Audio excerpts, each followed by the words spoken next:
cái giải phóng thôi đấy là suy cái này cái tuôn nó cũng có tan lộ nó thì nó còn sẽ có là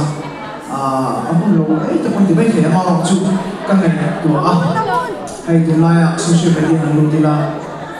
America chẳng chỉ cảm thấy phong trào Charlie Kirk đấy chú bảo cho nên Charlie Kirk bộ Krista ta sẽ phải tập đi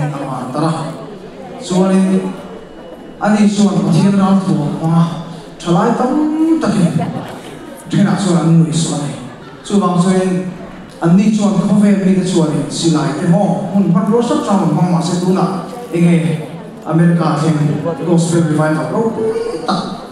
bất kỳ những trong trái là sao chú bằng xuân nên giờ này hay là nó có không sống về Krista ta nên thì mình chắc là không về bị cái mà xuân này con cái xuân cái mà sao nhé mà bất kỳ nào thôi mình về sẽ đón nhận cả cái xuân này thì nó cũng là